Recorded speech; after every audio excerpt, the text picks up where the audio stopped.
Storylines this week. Today's episode was reported and produced by me, with reporting from Craig Desson, Estelle Jamjou. Storylines is part of the CBC Audio Doc Unit. Julia Poggle is the senior producer of the Doc Unit, and the show is produced by me, AC Rowe. Thanks for listening. Santé.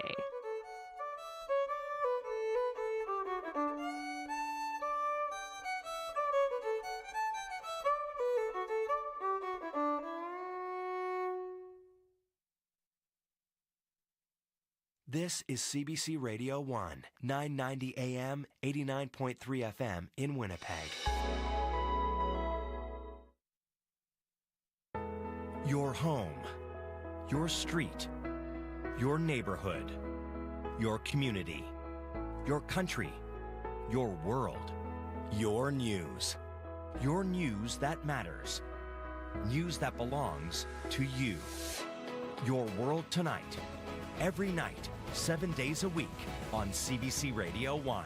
On demand on the CBC Listen app and everywhere you get your podcasts. You know the feeling of finding a really good podcast? Or the feeling of someone always being there, like your favorite radio show? Stream CBC Podcasts, CBC Music, and CBC Radio anytime, anywhere. Download the CBC Listen app for... This is CBC News. At 12 o'clock, we're at minus 17 degrees with sunny skies over downtown Winnipeg. Good afternoon. I'm Matt Humphrey. This cold weather has been challenging for firefighters working in the North End. Crews have been in the 200 block of Jarvis near King since 8 last night, and they expect to be there most of the day. They arrived to heavy smoke and flames last night. The fire started in a single-story multi-use building and then spread to a 3-story warehouse. Both buildings suffered major damage and will have to be pulled down. The city says an emergency demolition is being arranged. For now, Jarvis remains closed between Main and Schultz, and Derby Street is closed between Sutherland and Dufferin. The city of Morden says it needs more funding from other levels of government if it's going to weather the effects of climate change. Mayor Nancy Penner says the city's reservoir is running low after a dry winter.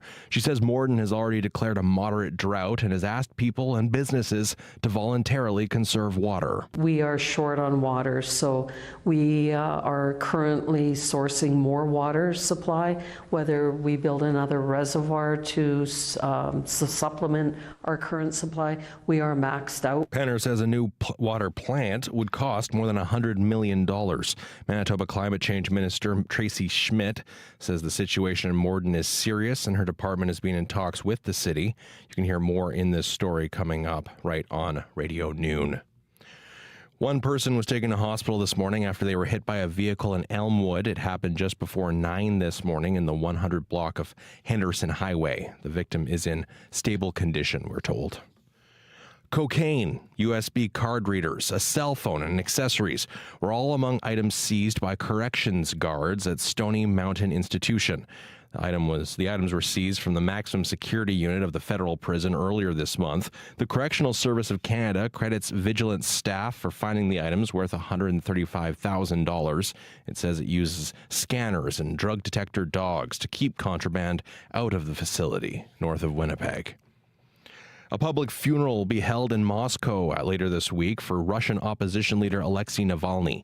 The 47-year-old died earlier this month at an Arctic penal colony, and news of his funeral came today as his widow was addressing the European Parliament.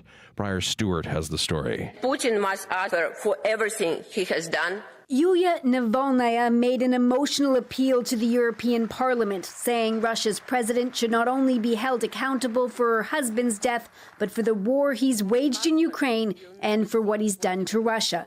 She says a public funeral is planned for Alexei Navalny on Friday afternoon in Moscow. I'm not sure it will be peaceful or whether police will arrest those who have come to say goodbye. His allies said they struggled to find a place to hold a service because owners would refuse as soon as they heard the name Navalny. Navalnaya also said European countries should be helping the tens of millions of Russians who are against the war and against Putin, some of whom fled Russia in the past 2 years. Briar Stewart, CBC News, London. A state of emergency has been declared as wildfires spread across North Texas. Most of the people that have come in, they have lost everything. That's Pastor Courtney Kirksey talking about people seeking shelter at her church. Several towns in the Panhandle are under mandatory evacuation orders. Warm, dry conditions have provided ample fuel for the flames, pushed along by strong winds. Kirksey spoke about the blustery conditions. The fire, it's so unpredictable, and starting out the day, the wind was blowing out of the southwest, and then probably about 4 o'clock it switched to the north, and that sent the fire in another direction. Texas Governor Greg Abbott has warned the wildfires could grow even bigger in the coming days. Meanwhile, while Manitoba freezes, much of Ontario and Quebec have been experiencing unusually warm temperatures. But that's going to change drastically in the next 24 hours. Temperatures are expected to plummet, prompting flash freeze warnings. Jennifer Yoon has more from Montreal. Golfing, eating outdoors, and skating in t-shirts. Sure, it's nice to enjoy some warm weather, but given it's still February, some Montrealers are a bit freaked out. It's kind of weird. Let's face it. I mean, it's nice, but at the same time, it is a little bit worrying. Quebecers can thank a low-pressure system bringing mild air throughout the province for the warm spells. But meteorologist Michel Fleury is warning, don't get used to it. There will be a quite strong cold front, and it will cause the temperatures to drop sharply and will pass from 13 degrees to minus 13 in Montreal overnight. Environment Canada is warning puddles could turn into skating rinks, and roads and sidewalks could get icy and dangerous. It has put in place a flash freeze warning and a wind warning, with gales up to 90 kilometers per hour expected. Jennifer Yoon, CBC News, Montreal. And 2024 is a leap year with an extra day, February 29th, added to the calendar, and that could affect how you're paid. Those who receive hourly wages will be paid for February 29th, but if you're a salaried worker, you're likely not entitled to extra pay for working an extra day. Looking at the weather, a cold, sunny day in Winnipeg, a high of minus 16 degrees. In Brandon, sunny, a high of minus 18. Dauphin, sunny, a high of minus 15. Flin Flon, a high of minus 17 with sunshine. Thompson, you have an extreme cold warning, a high of minus 22. And in Churchill, a high of minus 28 with sunshine.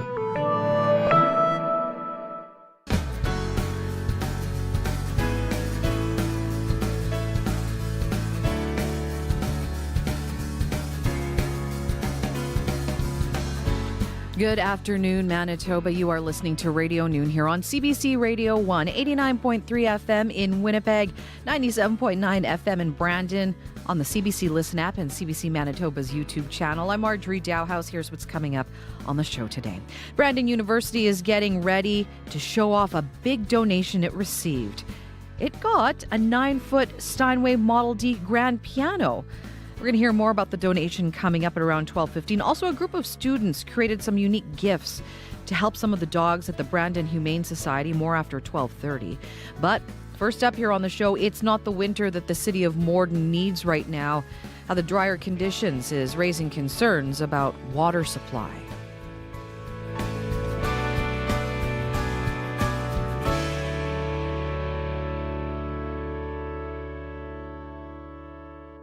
The drier than normal winter in southern Manitoba isn't what the city of Morden was hoping for. There may be snow in the community, but don't let that fool you. The city says it is already in a moderate drought stage. Morden Mayor Nancy Penner says the city of 10,000, located about an hour south of Winnipeg, is short on water. CBC's weather specialist and climate change reporter Riley Lachuk has been looking into this and joins me now in studio. Hi, Riley. Good afternoon. So what's the situation right now in Morden? So I was in Morden last week for the day, and I can tell you it was very dry there. This, of course, was ahead of that Alberta Clipper that moved through early this week. And when we were down there, most of the lawns were bare. There was no snow. It was grass that was showing. The fields outside the city were also very dry, just bare dirt in most cases.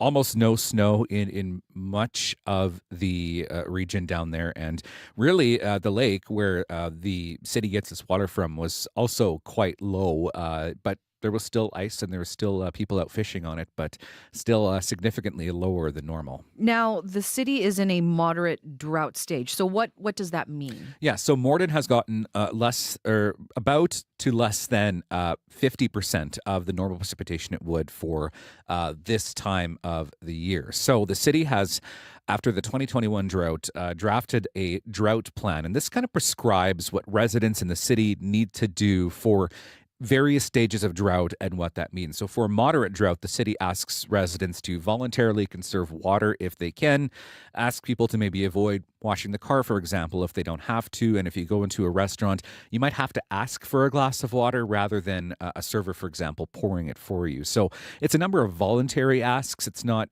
mandatory water conservation, but certainly asking people to conserve water when they can. I spoke to Mayor Nancy Penner. Here's a little bit of what she had to say. We are short on water, so we are currently sourcing more water supply, whether we build another reservoir to supplement our current supply. We are maxed out where currently, so we have no more water licensing available from Lake Minnewaska. So for future growth, we cannot grow without more water. So, Riley, have Morden residents been through something like this before? Yeah, so the last time that Morden went through a drought was in the year 2021. At that time, it was categorized as a severe drought. The Lake Minnewaska, where Morden gets its drinking water from, at that time was about 14 feet lower than it should be. Just a year later, though, the region was experiencing flooding, and it's those wild extremes and the increasing frequency of drought years that has the mayor saying that things like this can't be ignored.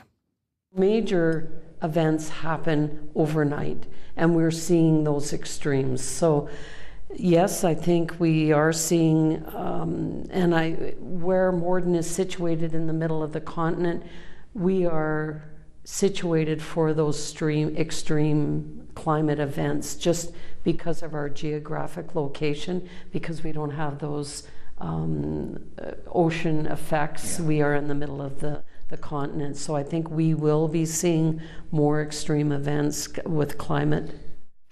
Riley, what is the city asking for in terms of helping it fight droughts like this? So it, as I mentioned, it did put a voluntary ask on residents and businesses in terms of water conservation. But what the mayor says they really need right now is another water source. The lake isn't able to keep up with its current demand right now. That means they don't have enough water even for future commercial or residential growth. The mayor is estimating about a 3% growth rate in the city of Morden for the coming years. She says that would involve another mechanical plant or another reservoir. Back 5 years ago, she says that was slated to cost about $24 million, and that has now jumped up to over $100 million. We have been hearing about some of these extreme weather events, and not just here in Manitoba, but right across the country, Riley. I mean, how prepared are provinces for the increased severe weather and the climate events that we're seeing? So that's a good question. I spoke to Jack Lindsay, who is an associate professor of applied disaster and emergency studies at Brandon University, for this story. He says, no, provinces and the country are not prepared for these types of events. He says, disaster mitigation is not nearly funded enough in Canada, near is disaster management. He says more money needs to be put into preparing for these sorts of events rather than responding to them. Here is a bit of what he had to say. Manitoba is coming along. Since the pandemic, I would say that Manitoba Emergency Measures has turned a corner and is really pursuing some of the right directions, less response focused and becoming more engaged in mitigation and risk reduction. Very interesting, Riley. Mm-hmm. Thank you so much for looking into this. You're welcome. That is Riley Lachuk, our CBC weather specialist and climate change reporter. You can read the full story online on our website, cbc.ca/Manitoba. And of course, you can see Riley's full story coming up tonight on CBC Winnipeg News at 6. Your local news at your fingertips. CBC News has a local news app made for your phone or tablet. So don't waste time scrolling for the local stories you want. Just download the app to get the information that matters to you when it happens. And how you want it. Another way to get your local news. The CBC News app. Download it today.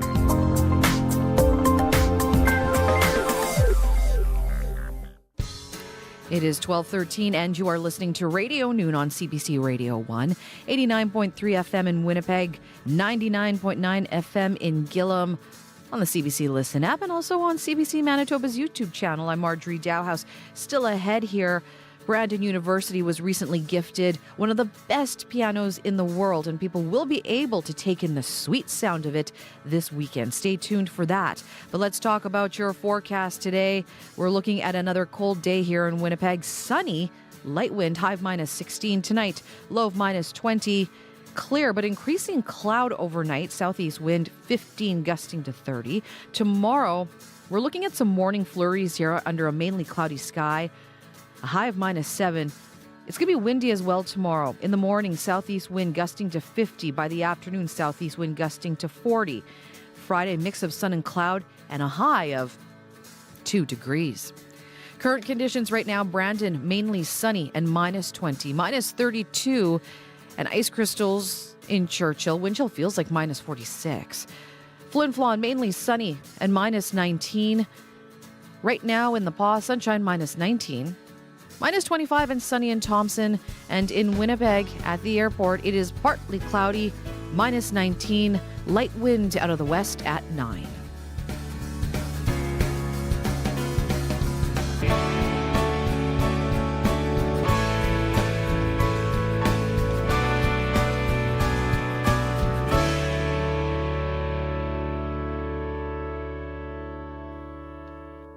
Well, his name is Jack, and he will be making his big debut on the stage of the Lauren Watson Recital Hall at Brandon University this Saturday.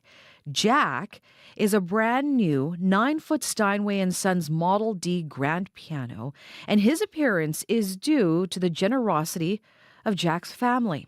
Jack is named after the late Dr. Harold J. Jack Perkins, who was the president of Brandon University from 1977 to 1983. His son, Dave Perkins, joins me. Hi, Dave. Hi, how are you? I'm good. How are you doing? I'm good, thanks. So why did your family want to make such a generous donation of a new piano to Brandon University? Well, when we came here and Dad became the president in 1977, one of the things that really attracted him was the School of Music. And it was, at the time, close to the top, if not the top School of Music in Canada. And he always had very close ties to it, in part because he had a very good working relationship with Dr. Lauren Watson, the then Dean of Music, but in part because my mother had significant influence on him because she was always very passionate about visual and performing arts. And so while Dad was a scientist, she really contributed a lot on that, and he developed a really keen appreciation for music. So tell us more about this piano, because Steinway pianos, we know, are some of the best pianos in the world. What kind of piano is the Model D grand piano? So the Model D grand piano is the best piano that Steinway makes, and so it's really the best model of piano in the world. And so it was important for us because the university already had one, but they needed a second to provide better opportunities for the students, faculty, and visiting performers. And so it was really important to us that we could help out in that, in recognition of Dad's efforts and then Mom and Dad's appreciation for music and the School of Music. Mm-hmm. And you touched on that in the first question here, but take me back a little bit, because when your dad became president, the music program at BU really grew and flourished under your dad's leadership. How did he do that? How did he grow a program that, we've seen so many great musicians come from? Well, I think that Dad didn't do the growing. He nurtured the environment for the School of Music to do the growing. And Dr. Lauren Watson, the then Dean of Music, was an amazing leader who always encouraged top talent to come as professors. And that trend has continued. And so, from a leadership perspective, it was Dad felt it was his obligation to make sure that the conditions were right for the various faculty and school leaders to do their very best. And that's what happened with the School of Music. Now, something too that your father established was the Brandon University Foundation. Why was it important for him to establish this? We came from a university system in the United States where all of the universities had foundations, and it was the charitable arm, and it is here as well. It was a way that people, organizations, etc., could donate to the university and get charitable tax receipts for it. And that really smoothed over getting additional funding that wouldn't be provided in the normal manner that funding would happen. And so he felt that was the best way that the university could gain access to funds to improve facilities, attract research talent, pay for research, all of those things that typically happen with university foundations. Because that's quite the legacy of the foundation, and now the piano at the university. Well, yeah, and I mean, I think it's important to note that Dad didn't set the foundation up himself. Yes, it was his vision, and yes, he did a lot of work with it. But there were certainly some others that helped with some things that truly enabled the foundation to get started, and it's been under very good stewardship since Dad left the board. Dad was on the board until 1988 or 89, and so it's been in very good hands since then. What do you think your dad would think of a piano, a beautiful piano like this, being named after him?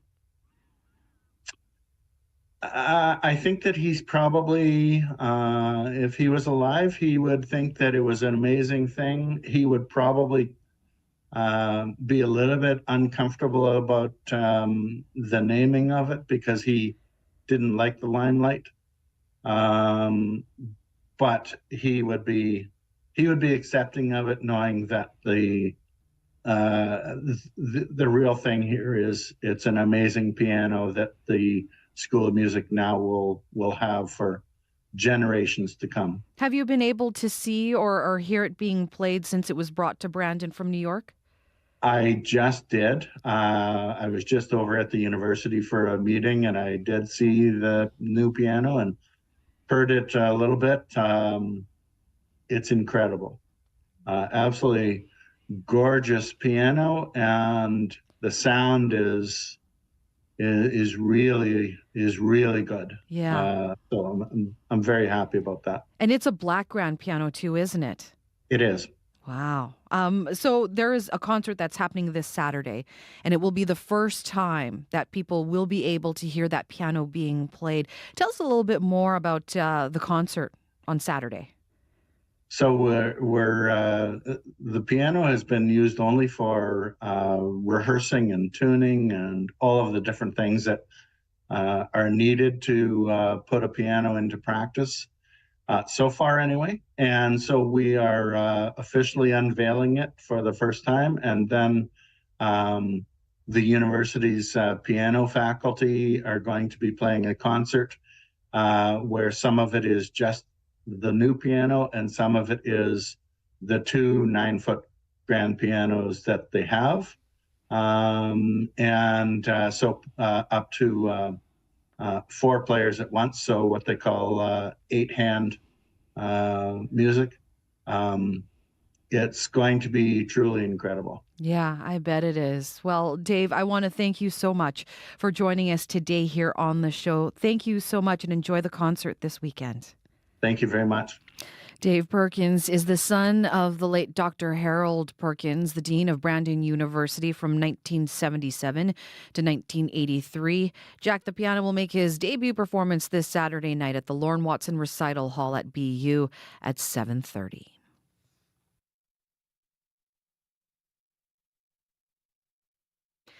It is 12:23 and you are listening to Radio Noon here on CBC Radio 1. I'm Marjorie Dowhouse. Well, we are less than a week away from another edition of Canada Reads. Every year, 5 high-profile Canadians each select the one book they think all of Canada needs to read. Marianne Anja is a fashion content creator and model. She is championing the book Meet Me at the Lake by Carly Fortune. Here is Marianne Anja's 60-second pitch for Meet Me at the Lake.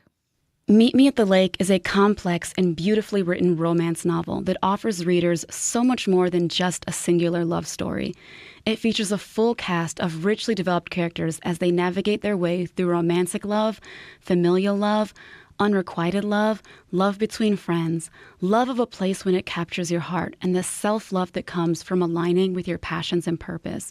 The themes it covers will challenge you as a reader, as well as be a catalyst for further discussion.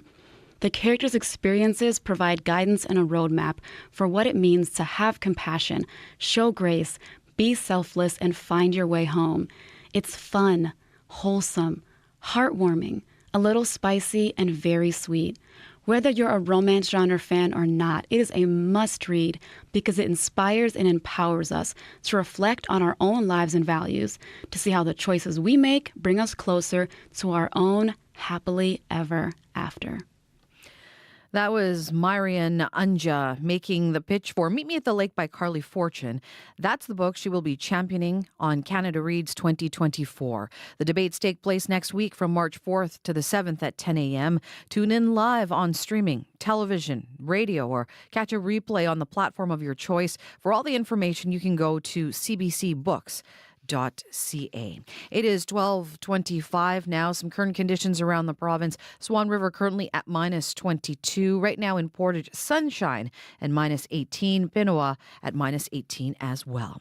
East Coast duo Maura and Claire are huge fans of American folk artist Noah Kahan. So much so that they released a cover of one of Kahan's most popular tunes.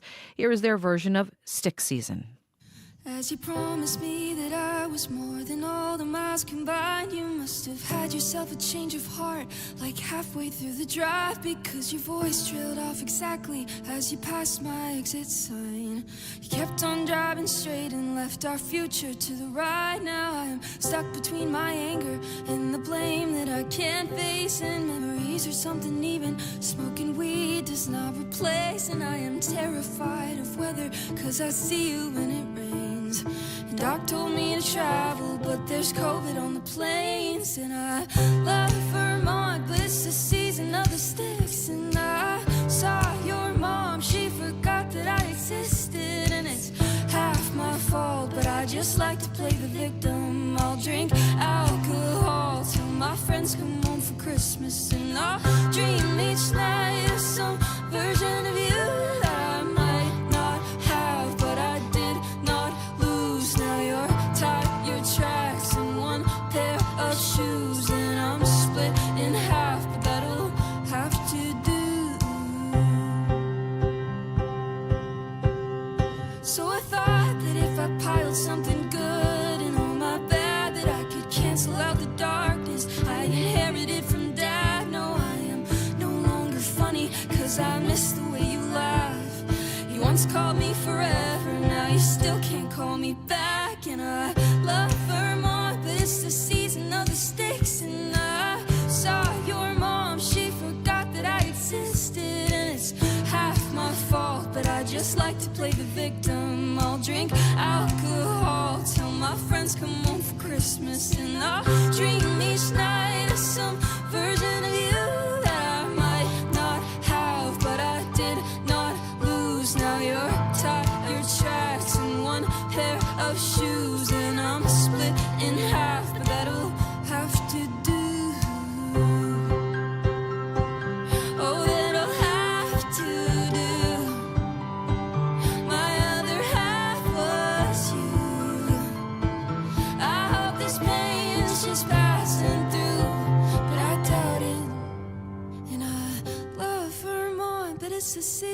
mistakes. And I saw your mom, she forgot that I existed. And it's half my fault, but I just like to play the victim. I'll drink alcohol till my friends come home for Christmas. And I'll dream each night of some version of you that I might not have, but I did not lose. Now you're tied your tracks in one pair of shoes, and I'm split in half, but that'll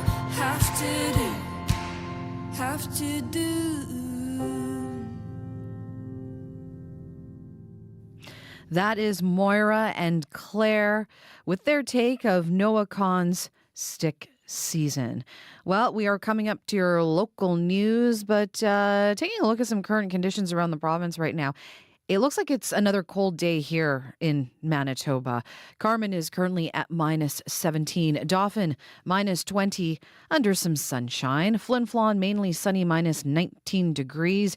Right now in Morden, the hot spot in the province, at -16. At this hour in the Paw, sunshine and -19. Thompson seeing some sunshine as well at -25. If you want to listen to some of our interviews from the show today or past interviews, of course, you can always find us on the CBC Listen app. Also online, cbc.ca/listen. Just look for Radio Noon Manitoba. Well, we still have plenty coming up here in the next half of Radio Noon, including this. The Brandon Humane Society received a special donation from a group of kids this morning. We're going to hear all about it coming up here. You're listening to Radio Noon on CBC Radio 1, 89.3 FM in Winnipeg. On the CBC Listen app and CBC Manitoba YouTube channel, your CBC Local News with Matt Humphrey is next. This is CBC News. Thank you, Marjorie. At 12:30, we're at -16 with mostly blue skies over downtown Winnipeg. It's good to be with you this afternoon. Manitoba's dry winter is not what one southern city has been hoping for. Morden is already in a moderate drought stage. According to its city plan, that means people and businesses have been asked to voluntarily conserve water when possible. Mayor Nancy Penner says the Lake Morden gets its drinking water from, it's about 1.5 meters lower than where it should be. That's where the town gets its drinking water from. She says the lack of water is holding back Morden's growth. We are short on water, so we are currently sourcing more water supply, whether we build another reservoir to supplement our current supply. We are maxed out. Penner says federal and provincial funding is now needed to increase water capacity. The province says it's committed to working with municipalities. Fire crews have been in the 200 block of Jarvis near King Street since 8 last night, and they expect to be there most of the day. They arrived in the north end to heavy smoke and flames last night. The fire started in a single-story multi-use building and then spread to a 3-story warehouse. Both buildings suffered major damage and will have to be pulled down. The city says an emergency demolition is being arranged. For now, Jarvis remains closed between Main and Schultz, and Derby Street is closed between Sutherland and Dufferin. There are calls for Canada's banks to crack down on the use of e-transfers to harass people. It's where the abuser puts threatening messages on the message line of the transfer. As Katie Nicholson tells us, the calls come after an Ontario woman was harassed in this way in the days before her ex killed her. Angie Sweeney had blocked her ex on every platform. So she was probably thinking like, oh my God, I thought I had myself locked down and safe. But then her friend Renee Buxell says she started getting e-transfers for $1, a cent, but they came with abusive messages attached. CBC News reached out to all major Canadian banks about the issue. Only TD responded, saying customers should report abusive messages to the bank. In Australia, banks created filtering programs which annually block hundreds of thousands of abusive e-transfers. Pamela Cross works to stop intimate partner violence in Ontario. I think banks in this country should be taking those steps immediately. It strikes me as there's possibly a fairly easy fix to this problem. And it appears there might be. Commonwealth Bank in Australia has made its message filtering source code free to any bank that would like to use it. Katie Nicholson, CBC News, Toronto. Toronto. And for news anytime, you can head on over to cbc.ca/Manitoba. Thank you very much, Matt. You're welcome very much, Marjorie. That is Matt Humphrey with your CBC Local News Update. We are coming up now to 12:33, and you're listening to Radio Noon here on CBC Radio 1. I'm Marjorie Dowhouse. CBC weather specialist Riley Laychuk joins us once again, this time with a look at the forecast.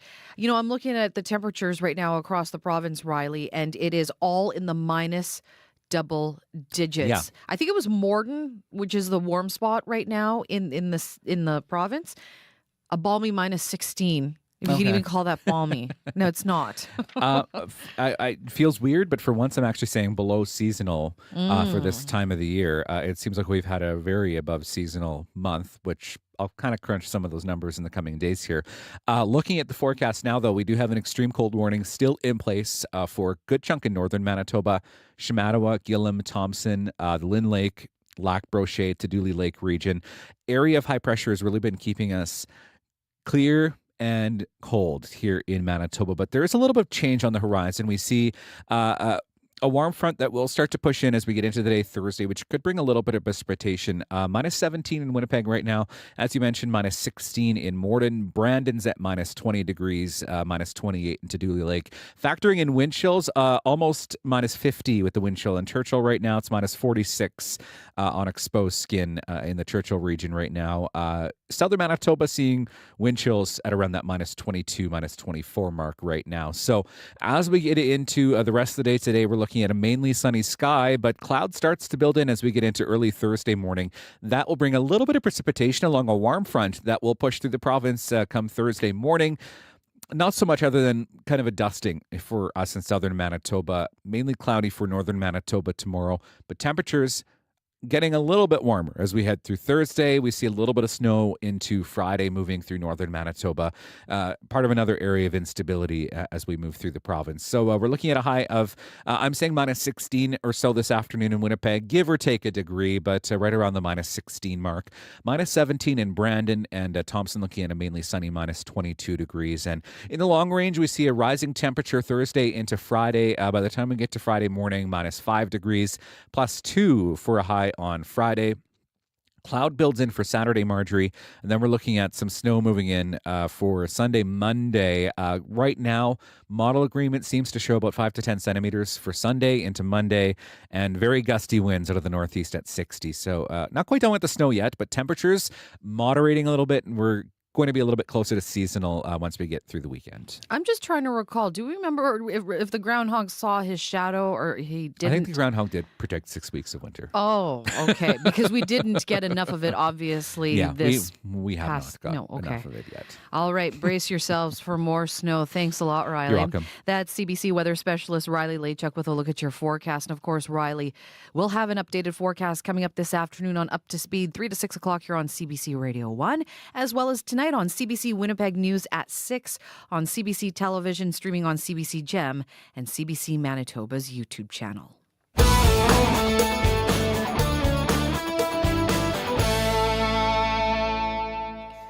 A home ec class from River Heights School in Brandon has been busy creating some animal beds that they plan to donate to the Brandon Humane Society.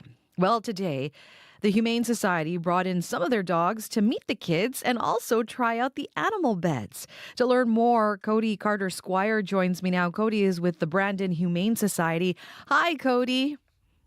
Hi, pleasure to be here. Thank you for having me. Thank you for joining me. So tell us more about what happened. So I hear that the Humane Society got some very special gifts from students at River Heights School. Yes, it was fantastic how it came together. We got an email from the home ec teacher, Selene Kramer, that said, hey, we made some dog beds in this grade 7 home ec class that we wanted to donate. And I decided to take it a step further and say, well, hey, you put this much work and effort into doing something nice for the animals here. Let's bring the animals to you and see how they can show their appreciation directly to the kids. So how many dogs did you bring with you? I brought the 2 because it was me and our manager, Tracy, that went down there. We took Hero, who is our alpha dog around here, And we brought Star, who is a 4-month-old husky cross that came to us from up north with 3 of her sisters. 2 of them have been adopted out. Star and Swiper are the 2 that are left, and we brought Star with us to visit the school. Oh, and how many animal beds did you receive from the school? I didn't count them since I've been back, but if I remember the email correctly, she said about a dozen. Wow. We've got 2 full bags sitting in our office right now that we got to distribute. But the visit went very well. They had the chance to lay on the beds. The kids had a chance to meet the dogs and ask questions about what we do and how that affects the animals around here. It was a great experience. Yeah, and it sounds like, and in the pictures that you sent to us, it looks like the kids were really enjoying their time with the dogs. Oh, yeah. And there was a little bit of hesitation with some of the kids. Hero is a husky German Shepherd. So he's a very big dog, which can be very intimidating to some kids, especially if they're not around big dogs very often. But he is one of the softest, most gentle, friendliest dogs that we have. And he is wonderful with kids. So how much does this donation mean to the Humane Society to be able to get these beds that were created by these students in this home ec class? Oh, it was so heartwarming to get that email. Just the idea that they wanted to do something kind for us. I mean, we're a nonprofit, so we don't really have the means to go out and buy animal beds or anything else that we need around here at the drop of a hat. We have to be very mindful of where we're putting our resources. So anytime we get a donation like this from the community is wonderful. And the fact that we're able to repay them with bringing dogs to them is hopefully a good reward for them and good incentive to promote further donations throughout the community. So how many animals right now is there at the Humane Society? Well, we do have some housed here, and we do have animals in foster care as well. Off the top of my head, I want to say we have about 24 dogs here. We've got about another, I want to say 8 or 9 through foster. And then on the cat side, I'd say we've got about another 24 to 30 cats and even more in foster care as well. Mm-hmm. And they're looking for their forever homes, right? Oh, yeah. And I mean, we do have some that come with conditions, like we have one dog, for example, her name is Jilly. She is such a sweet girl, but she is very cautious, very anxious, very nervous around new people. So she is adoptable, but if you want to adopt her, you're going to need to really put in the effort to spend time with her, get to know her, and make sure that she is comfortable in your home. We have a few animals like that here, and we have some that are going to be here for the rest of their lives, simply because they aren't, I don't want to say that they're not fit for homes, but it would take a very particular home for them to go to, and they're comfortable here. So if we don't find a home for them, we take perfectly good care of them. Mm-hmm. So now what other kinds of donations does the Humane Society need right now? Well, we actually just had a donation earlier this morning from this lovely couple that brought us a lot of cans of wet cat food. Throughout the year, food, toys, beds, anything that is good for the animals, like socialization or anything like that, to just have them doing something. So leashes, harnesses, collars, that kind of stuff, so that we can get them out and about walking, as well as just financial donations. A lot of the money that we go through in the year for medical costs and just the costs associated with raising as many animals as we do, budgets get tight. And if you have the means to donate monetarily, we always appreciate that as well. Well, Cody, I do appreciate you taking the time to join us today. And those pictures are just absolutely adorable of the kids interacting with the dogs. It was a wonderful time. It really was. And all these animals that we have adoptable, their profiles are up on our website, brandonhumanesociety.ca. If you see an animal that you like and want to schedule an appointment to meet them, give us a call, 204-728-1333. And we're more than happy to facilitate a visit, or if you want to adopt or foster. Thank you so much for joining us today, Cody. Thank you for having me. Cody Carter Squire is with the Brandon Humane Society. Hi, I'm Leah. And I'm Phelan. We're the hosts of the irreverent history podcast, The Secret Life of Canada. We've covered everything from the history behind the iconic Bay blanket to why blackface is still a thing, and how all our histories can be traced back to our relationship with water. Oh, you forgot about the controversial debate over which dessert is the most Canadian, the butter tart or the Nanaimo bar. Yes, I did forget that. That was intense. The Secret Life of Canada. Available now on CBC Listen or wherever you get your podcasts. Coming up now to 12:44, you're listening to Radio Noon here on CBC Radio 1. It's one of the most debated taboos in English grammar, ending a sentence with a preposition. I mean, here are a couple of examples. It's something often, people argue about or perhaps will never reach a consensus on. Now, if you're among those who sees a terminal preposition as a grammatical sin, well, this might just be something to which you'll just have to get used to. At least that's the word from an authority on words, Merriam-Webster. The dictionary publisher recently posted a message to social media that read, "It is permissible in English for a preposition to be what you end a sentence with." Peter Sokolowski is Merriam-Webster's editor-at-large. He spoke with As It Happens Neil Kuxel, explaining why it's okay. It is because it's organic and it's natural. There are phrases such as, this is the first radio show I ever heard of, or a friend I went to college with, or what is it made of, or what's the money for, that kind of thing. Those are perfectly organic and natural ways to pose those questions. Are you and the team at Merriam-Webster suggesting that this is okay in any context, formal writing, journalism, or does context matter here?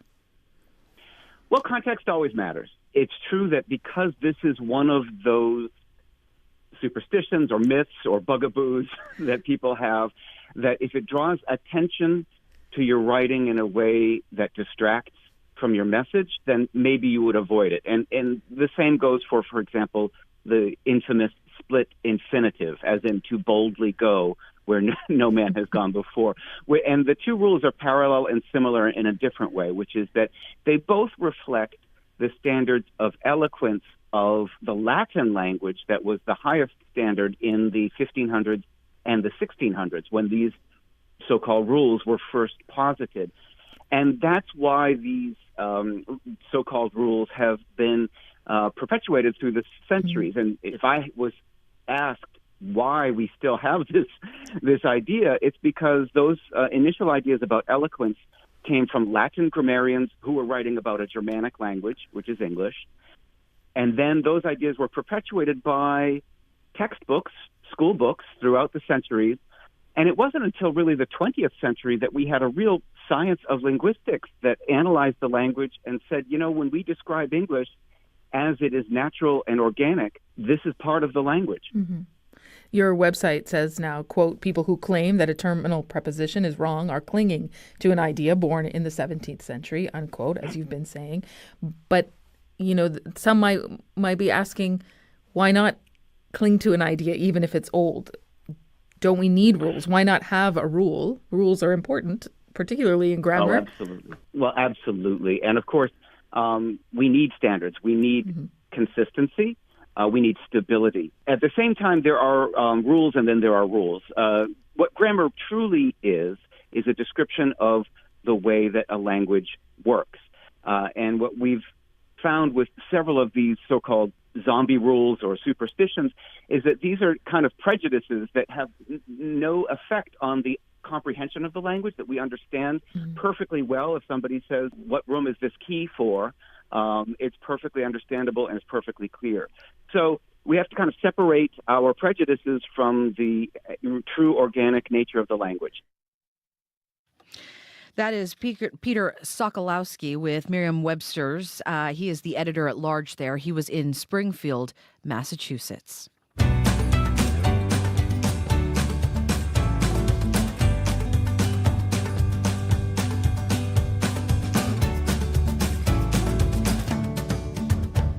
Well, planning a date night this week, Manitoba supergroup Indian City has a recommendation. Take a listen to Strawberries and Champagne.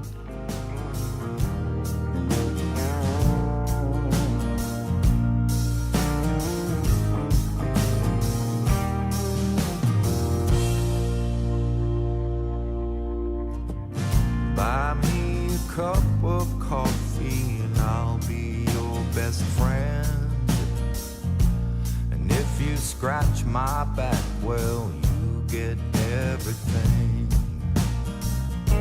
Sooner or later, things will just right themselves, you see.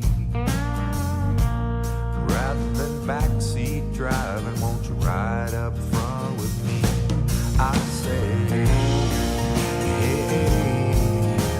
seasons need to change. If you're waiting for rainbows first, you have to put up with the rain. I said, sweet pleasure and sweet pain. Your hand in mine, side by side, strawberries and champagne.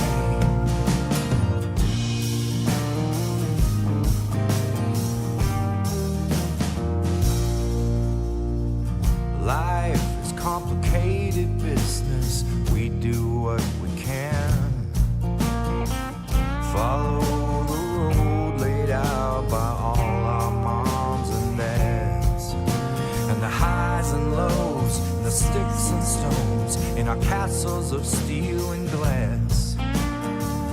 Nothing lasts forever, baby. All this too shall pass. I say,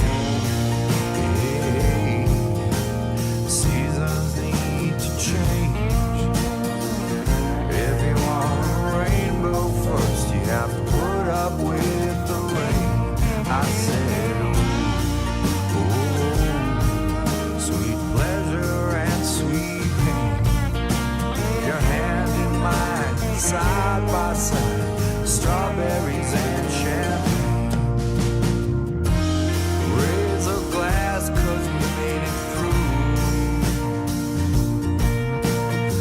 To me and you.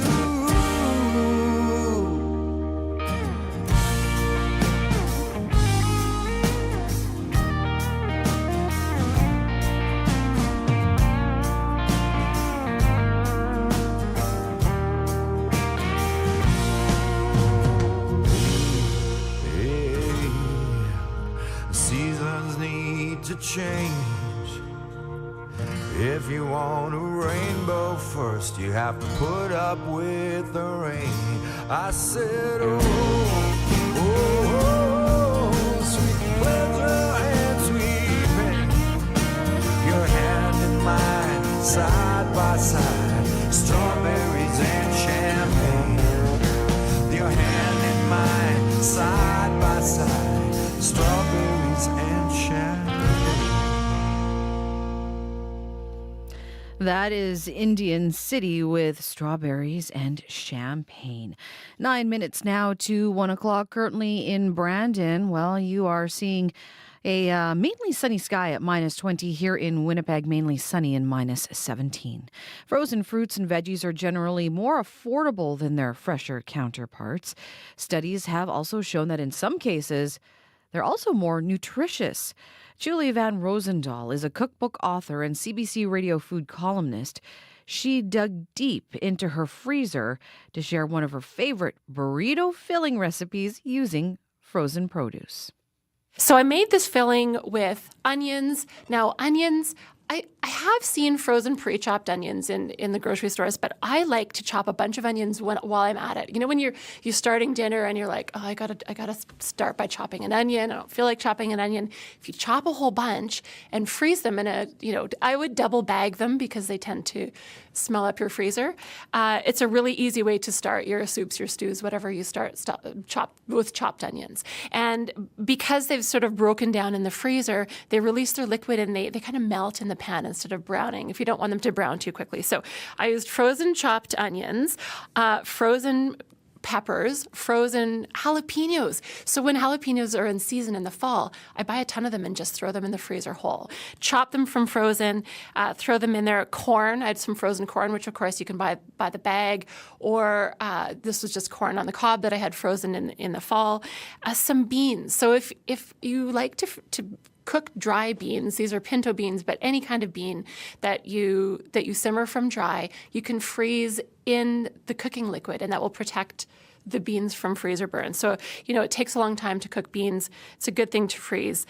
Some butternut squash, which I just shook out of the bag from the freezer, just a little bit. You could use it as a burrito filling, quesadilla filling. But what my mom did a few weeks ago, she took a sweet potato, cut it in half lengthwise, roasted it. I did it in the air fryer, which is a mini convection oven. So, 20 minutes, you don't have to preheat it. And scoop it out, add the bean, corn, pepper filling, some cheese if you like, mash it up, scoop it back in, and bake it again. In fact, when I was thinking about the sweet potatoes, if you freeze a whole sweet potato prior to cooking it, it will produce a much fluffier texture once you roast it. That is Julie Van Rosendaal, cookbook author and CBC Radio food columnist. For a full archive of Julie's recipes, you can visit her website at dinnerwithjulie.com and also at cbc.ca/Calgary. Ontario singer-songwriter Donovan Wood says he's trying to say his feelings out loud rather than hiding them away and writing a song about it later. His upcoming album is about facing his emotions head-on in the moment. Here's the first single off of Things Were Never Good If They're Not Good Now. This is Rosemary.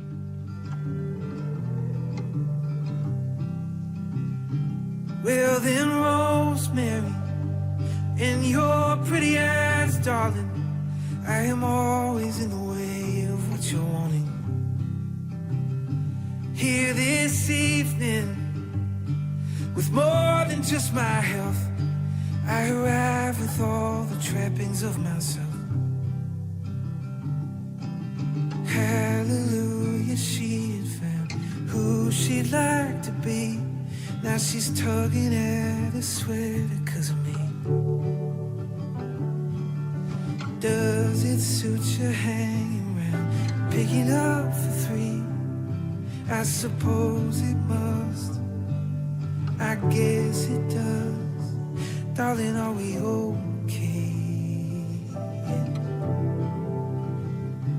Well then, Rosemary, in your pretty eyes, darling, I am always in the way of what you're wanting. Here this evening, with more than just my health, I arrive with all the trappings of myself. I was always who you thought I was. I was always who you thought I was that day.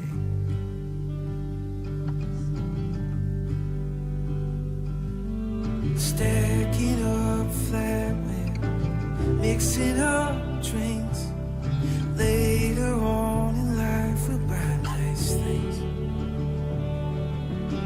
Heaven knows if a second home made of plywood, made of stone, make us feel more or less alone someday. Darling, can you wait till? Darling, are we okay?